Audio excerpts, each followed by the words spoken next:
முடியுமா?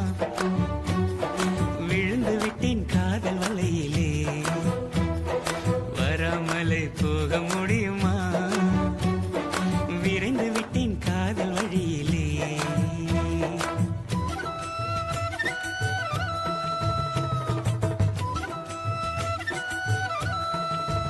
20 minutes later. Wow, nice.